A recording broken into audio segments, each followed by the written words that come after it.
اعوذ باللہ من الشیطان الرجیم بسم اللہ الرحمن الرحیم۔ اللہ تبارک و تعالیٰ کے نام سے شروع جو بڑا مہربان اور نہایت رحم کرنے والا ہے۔ حضور اکرم صلی اللہ تعالی علیہ وآلہ وسلم کی ذات اللہ تبارک و تعالیٰ کی ذات کے بعد سب سے مقدس اور پاکیزہ ہستی ہیں۔ اگر اللہ تبارک و تعالیٰ اپنے محبوب کی ذات کو نہ بناتا تو یہ کائنات بھی وجود میں نہ آتی، اور اللہ تبارک و تعالیٰ ارشاد فرماتا ہے کہ اگر میں اپنے محبوب کی ذات کو تخلیق نہ کرتا تو میں اپنا رب ہونا بھی ظاہر نہ کرتا۔ پیارے دوستو، جب اس کائنات نام کی کوئی چیز بھی موجود نہ تھی، کوئی انسان، کوئی جانور، شجر و حجر، چاند، سورج، ستارے، عرش و کرسی، زمین و آسمان، الغرض کچھ بھی موجود نہ تھا، اس وقت صرف ایک سچی ذات موجود تھی اور وہ اللہ تبارک و تعالیٰ کی ذات تھی۔ اور یہ وہ وقت تھا کہ جب کوئی بھی مخلوق کو خدا کہنے والی موجود نہ تھی۔ اس وقت اللہ تبارک و تعالیٰ نے اپنے پاک نور سے اس پاک نور کو پیدا فرمایا جن کو آج دنیا محمد صلی اللہ تعالی علیہ وآلہ وسلم کے نام سے جانتی ہے، اور اسی نور محمد نے سب سے پہلے اللہ تبارک و تعالیٰ کی وحدانیت کا اقرار کیا اور اپنے پیارے رب اللہ عز و جل کی حمد و ثنا بیان کی، اور پھر اسی نور محمدی سے اللہ تبارک و تعالیٰ نے یہ پوری کائنات بنائی، اور پھر یہ نور محمدی حضرت آدم علیہ السلام سے ہوتا ہوا تمام انبیاء کرام تک پہنچا، اور پھر آخر کار 12 ربیع الاول مکہ مکرمہ میں یہ نور والضحیٰ کے چہرے والے حضرت محمد مصطفیٰ صلی اللہ تعالی علیہ وآلہ وسلم کی صورت میں جلوہ گر ہوا۔ پیار دوستو، آج کی اس ویڈیو میں ہم آپ کو بتائیں گے کہ جب اللہ تبارک و تعالیٰ کا محبوب اس دنیا کے اندر جلوہ گر ہوا تو اللہ تبارک و تعالیٰ اپنے محبوب سے کس طرح کلام فرمایا کرتا تھا، اور حضور اکرم صلی اللہ تعالی علیہ وآلہ وسلم پر وحی کس طرح نازل ہوا کرتی تھی، اور وحی کے وقت حضور اکرم صلی اللہ تعالی علیہ وآلہ وسلم کی کیفیت کس طرح ہوا کرتی تھی، اور اللہ تبارک و تعالیٰ نے قرآن پاک کو تھوڑا تھوڑا کر کے نازل کیوں فرمایا، ایک ہی دفعہ پورا قرآن پاک نازل کیوں نہیں فرمایا، اور حضور اکرم صلی اللہ تعالی علیہ وآلہ وسلم پر سب سے پہلی وحی کس طرح اور کون سی نازل ہوئی۔ پیارے دوستو، ان تمام تر سوالات کے جوابات قرآن و حدیث کی روشنی میں آج کی اس ویڈیو میں ہم آپ کو بتائیں گے، لہٰذا آپ سے گزارش ہے کہ ہماری اس ویڈیو کو اینڈ تک ضرور دیکھیے گا۔ پیارے دوستو، وہی وہ کلام ہوتا ہے جو خاص اللہ تبارک و تعالیٰ اپنے پیغمبروں سے فرماتا ہے۔ اس کلام کو سننا عام انسان کے بس کی بات نہیں، جیسا کہ اللہ تبارک و تعالیٰ قرآن پاک میں ارشاد فرماتا ہے، اور کسی بشر کی یہ مجال نہیں کہ وہ اس کلام کو سن سکے۔ پیارے دوستو، جب ہمارے آخری نبی حضرت محمد مصطفیٰ صلی اللہ تعالی علیہ وآلہ وسلم کی عمر مبارک 40 سال کی ہوئی تو آپ کا دل دنیا سے اکتانے لگا اور آپ تنہائی میں رہنے لگے۔ حضور اکرم صلی اللہ تعالی علیہ وآلہ وسلم دنیا کے کام کاج چھوڑ کر کئی دن غار حرا میں گزارتے اور اللہ تبارک و تعالیٰ کی عبادت میں مشغول رہتے۔ حضور اکرم صلی اللہ تعالی علیہ وآلہ وسلم کی ذات اقدس پر وحی کی ابتدا خوابوں کے ذریعے ہوئی۔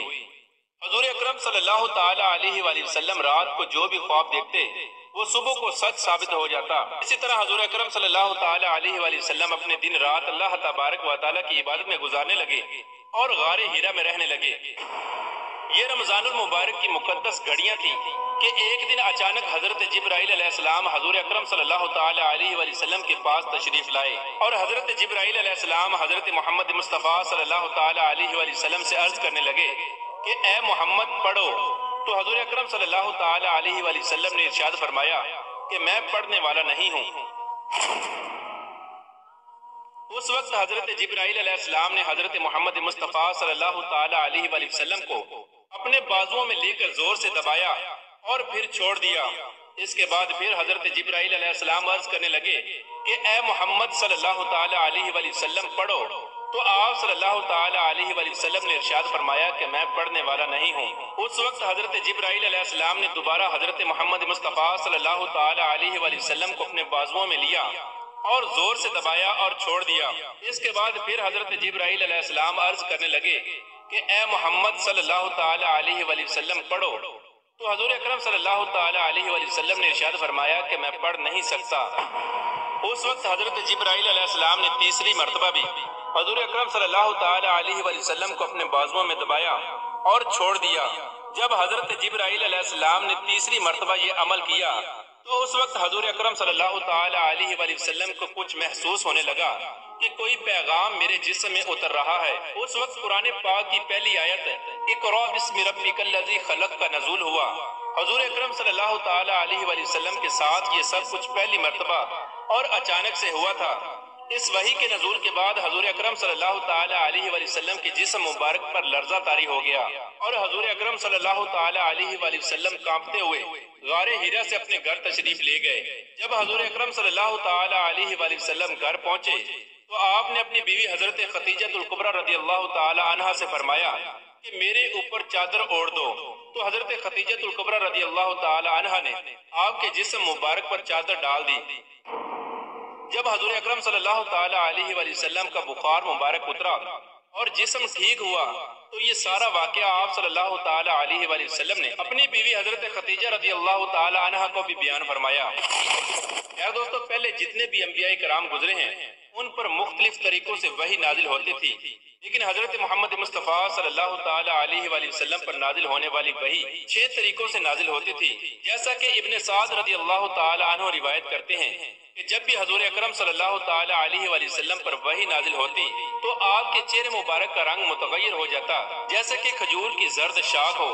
اور حضور اکرم صلی اللہ تعالی علیہ وآلہ وسلم کے سامنے کے دانت مبارک کانپنے لگتے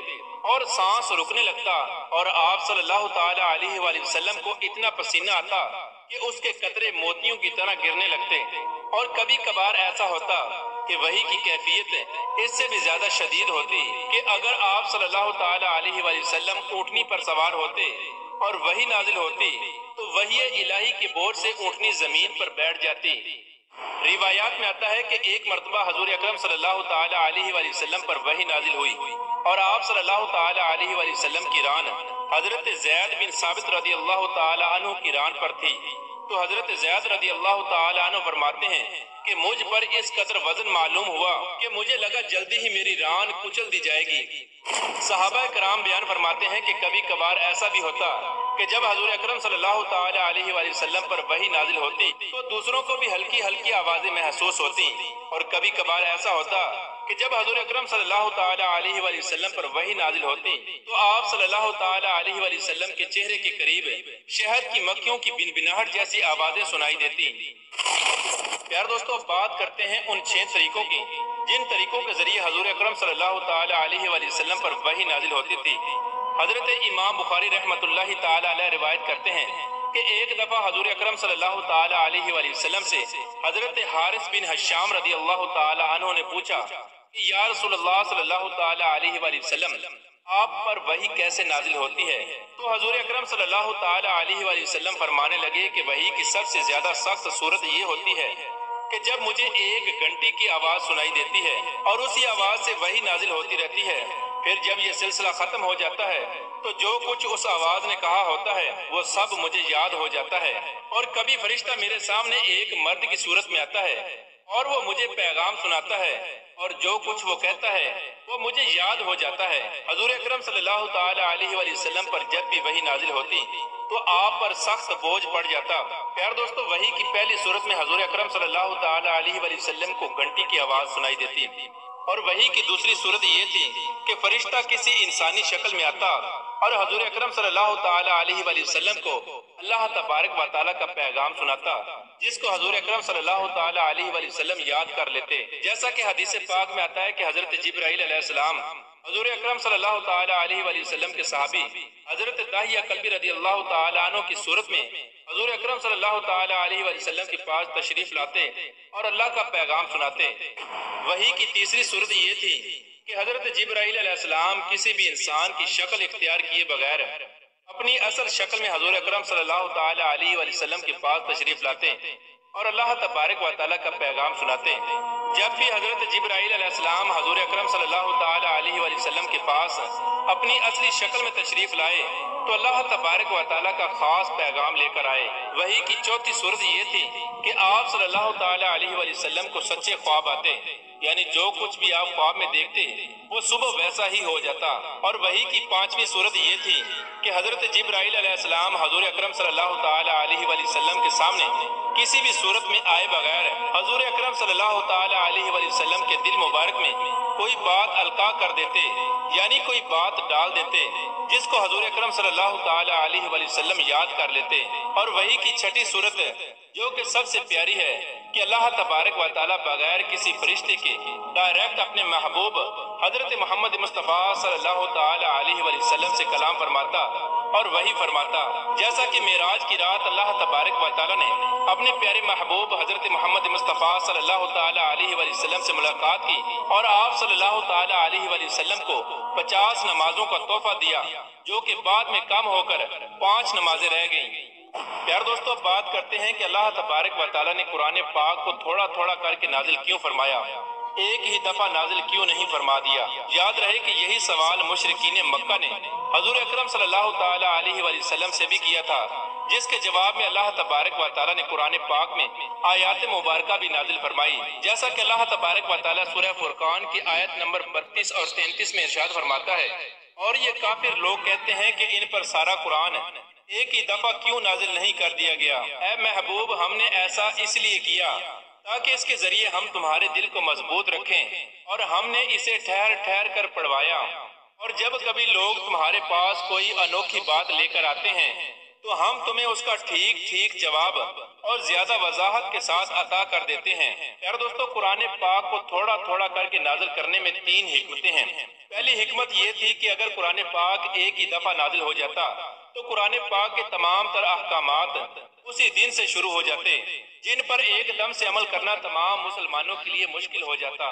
اور دوسری وجہ یہ تھی کہ روز مکہ والے حضور اکرم صلی اللہ تعالی علیہ وآلہ وسلم کو طرح طرح کی اذیتیں دیتے، جس کی وجہ سے آپ پریشان ہو جاتے، اور جب حضرت جبرائیل علیہ السلام اللہ تبارک و تعالیٰ کا پیغام لے کر آتے تو حضور اکرم صلی اللہ تعالی علیہ وآلہ وسلم کا دل خوش ہو جاتا، آپ مصیبت کو بھول جاتے اور آپ کی طبیعت خوش ہو جاتی، اور جس کی وجہ سے آپ کے دل کو یہ تسلی بھی ملتی کہ میرا رب میرے ساتھ ہے۔ اور تیسری وجہ یہ تھی کہ قرآن پاک کا ایک بہت بڑا حصہ لوگوں کے سوالات کے جوابات اور واقعات پر مشتمل ہے، اسی لیے قرآن پاک کی ان آیات کا نزول اسی وقت مناسب تھا جس وقت وہ سوالات کیے گئے یا جس وقت وہ واقعات پیش آئے۔ لہٰذا اس لیے اللہ تبارک و تعالیٰ نے قرآن پاک کو تھوڑا تھوڑا کر کے نازل فرمایا۔